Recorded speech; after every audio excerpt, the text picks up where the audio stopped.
Assalamualaikum warahmatullahi wabarakatuh. Kali ini saya akan menjelaskan tentang tugas besar, yaitu tentang membuat program input ke database dan client server. Nah, judul program ini yaitu tentang peminjaman alat labor pada SMA Negeri 1 Lubuk Skaping. Nah, untuk pertama kalinya kita harus mengaktifkan dulu SMPP. Setelah aktif, ya aktifnya tinggal start di sini SMPP-nya.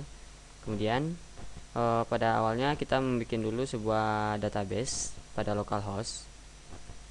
Nah, kira-kira ini databasenya dengan judulnya. Di sini saya beri nama judul databasenya SMA 1 Lubuk Skaping dengan ada 3 tabel, yaitu tabel alat, data peminjaman, dan data siswa. Nah, setelah ini kita bikin database, kemudian kita membuat sebuah koneksi biar terhubung antara Java dengan database-nya, yaitu database MySQL-nya.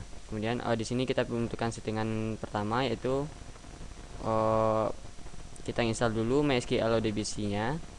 Nah, MySQL ODBC ini berfungsi untuk menambahkan settingan pada ODBC bawaan Windows ini.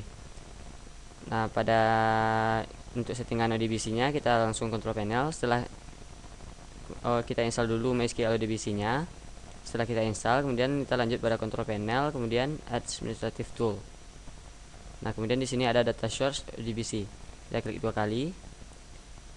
Nah, di sini kita add. Nah, di sini ada pilihan di bagian bawah, ada MySQL ODBC 3,51 driver. Nah, kita klik finish.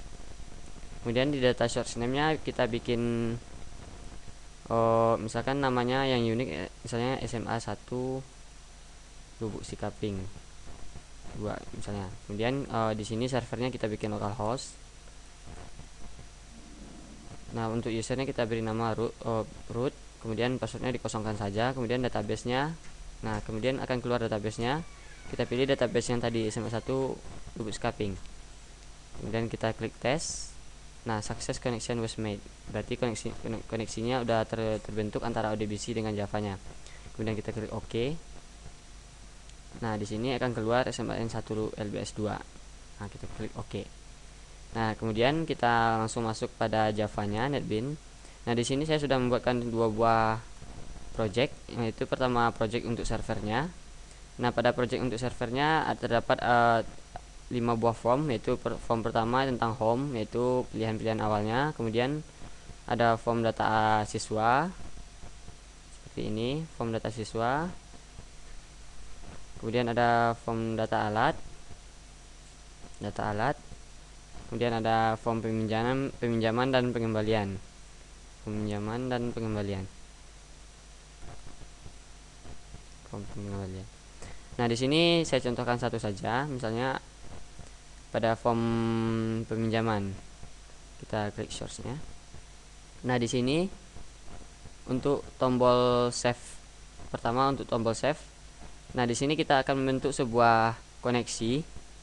Nah, koneksi itu yaitu class.forName sun JDBC ODBC driver. Nah, ini adalah untuk menghubungkan antara Java dengan ODBC yang tadi. Nah, di sini connection kita membuat sebuah connection, yaitu dengan nama koneksi. Itu dia memanggil driver manager get connection. Nah, get connection itu akan dihubungkan kepada ODBC-nya. Nah, di sini penting pada ODBC SMAN 1 LBS ini kita harus membuat sesuai dengan yang kita bikin tadi, yaitu SMAN 1 LBS 2. Nah, di sini juga harus diganti 2. Nah, seperti itu kira-kira. Karena sebelumnya saya sudah memakai SMAN 1 LBS 1, kita pakai SMAN 1 LBS 1 aja. Nah, di sini akan pada tombol save kita akan membuat sebuah coding SQL, yaitu string SQL. Nah, ini dia menggunakan bahasa pemrograman SQL, yaitu insert into data peminjaman. Berarti dia akan masukkan data yang kita masukkan ini ke data peminjaman. Nah, yang dimasukkan itu adalah TK pinjam, yaitu pada JText-nya. JText ini semua yang kita inputkan di sini akan ditransfer kepada teksnya, akan diambil kemudian akan diinsertkan melalui perintah SQL ini. Nah, jika data yang berhasil disimpan akan keluar JOption pane kayak gini. Kemudian pada tombol editnya juga kira-kira pertama juga membentuk sebuah koneksi dulu. Setelah membentuk sebuah koneksi, maka koneksinya sama seperti yang di atas tadi. Kemudian akan memasukkan perintah SQL lagi, update data. Nah, untuk edit kan menggunakan perintah update data pada SQL-nya. Nah, untuk cancelnya yaitu atau refresh. Nah, di sini kita men-set teksnya kosong lagi. Kemudian untuk delete-nya kita akan membentuk koneksi dulu pada database-nya. Setelah membentuk database koneksi pada database, kemudian akan kita keluarkan perintah delete pada data peminjaman ketika kode peminjamnya adalah yang kita inputkan. Nah, kira-kira seperti itu.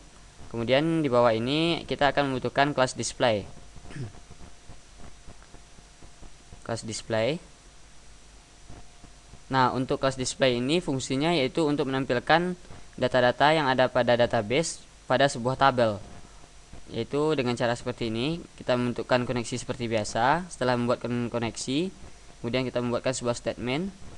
Kemudian kita membuatkan sebuah array dengan nama baris, yaitu untuk memberikan judul bagian atasnya, yaitu judulnya kode pinjaman, kode alat, NIS, jumlah pinjam, dan tanggal pinjamnya. Nah, di sini kita juga membuat sebuah perintah SQL, yaitu dengan select from bintang from data pinjaman. Berarti dia mengambil semua data dari data pinjaman. Nah, di sini yang kita tampilkan adalah kode pinjaman, yaitu dengan kita membuat sebuah nama variabelnya KH pinjam, kemudian kode, NIS, jumlah, tanggal, dan kita tampilkan pada sebuah string lagi, array lagi, yaitu data field. Nah, di sini yang dikeluarkan adalah KH pinjam, kode, NIS, jumlah, dan tanggalnya. Nah, di sini ada klik record. Fungsi klik record itu gunanya adalah jika kita mengklik pada sebuah database pada tabelnya, maka data yang kita klik itu akan langsung keluarkan tulisannya pada JText areanya, pada JText file-nya, pada JText file-nya. Nah, coba kita jalankan.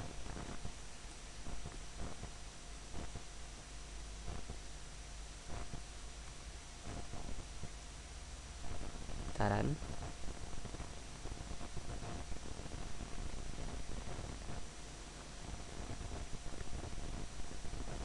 Nah, di sini misalnya kita klik peminjaman. Nah, di sini saya sudah menginputkan beberapa buah data pada database-nya. Misalkan kita contoh untuk klik record tadi, misalnya kita klik ini, maka otomatis di sini akan ada data yang kita klik itu. Akan langsung dikeluarkan seperti ini. Nah, kemudian misalkan kita ingin menginputkan data baru, misalnya 12345 misalnya. Nah, kode alat yang kita pinjamnya misalnya adalah 1111. Kemudian NIS yang minjamnya misalnya 709206260. Nah, misalnya jumlah pinjamnya adalah 5. Nah, tanggal pinjamnya misalnya tanggal 25 bulan 1 2013. Nah, coba kita save. Nah, data berhasil disimpan.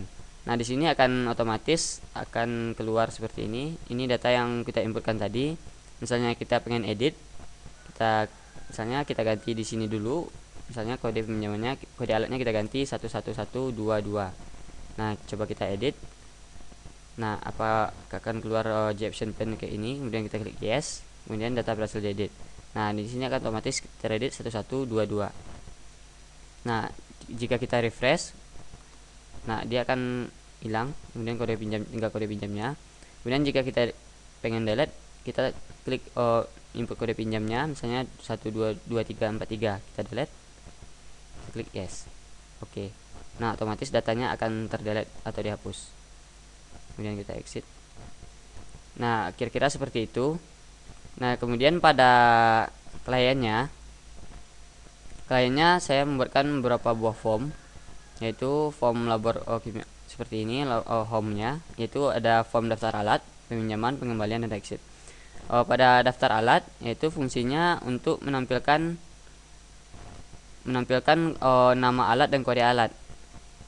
Gunanya untuk agar siswa yang meminjam alat-alat pada labor kimia ini jika nantinya tidak akan kebingungan untuk menentukan data kode alatnya.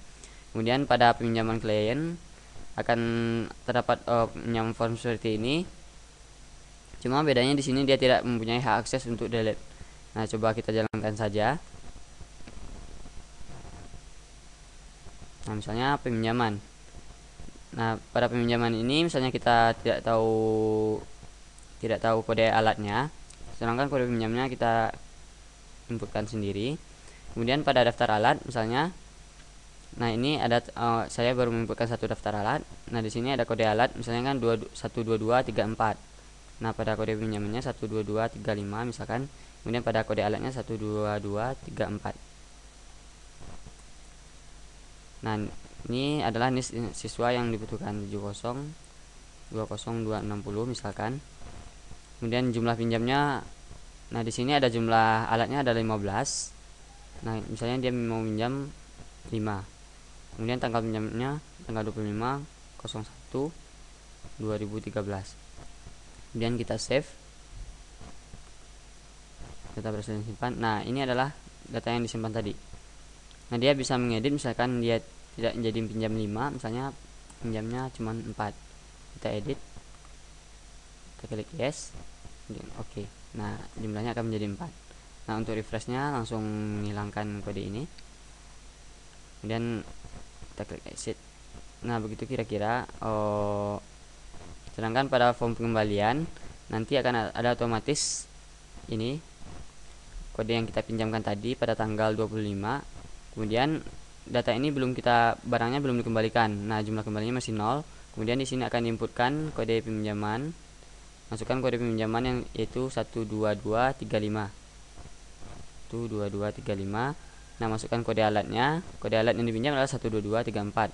Atau kita bisa klik langsung di sini, pas kita klik langsung di sini maka otomatis akan kesimpan ke sini. Nah, di sini kita tinggal masukkan jumlah kembaliannya. Jika jumlah kembaliannya sesuai 4, maka klik 4. Kemudian tanggal kembalinya tanggal 26/01/2013. Kemudian klik misalnya keterangannya oke. Klik save. Data berhasil diedit. Nah, dia akan tersimpan oke. Nah, ini pada kliennya. Nah, untuk pada servernya otomatis juga akan disimpan seperti itu. Pengembalian. Nah, ini data yang kita masukkan pada form klien tadi. Nah, diklik OK. Nah, jika servernya sudah setuju maka klik OK, maka berikan keterangannya OK, sudah kembali semua misalkan. Nah, kita save dari sini. Oke. Nah, keterangannya berarti sudah fix. Kalau ini dari servernya sudah mengokekannya. Nah, kira-kira seperti itu sebuah program yang saya buat, program sederhana tentang klien server yang menggunakan database. Nah, jika ada kekurangan kesalahan saya mohon maaf. Assalamualaikum warahmatullahi wabarakatuh.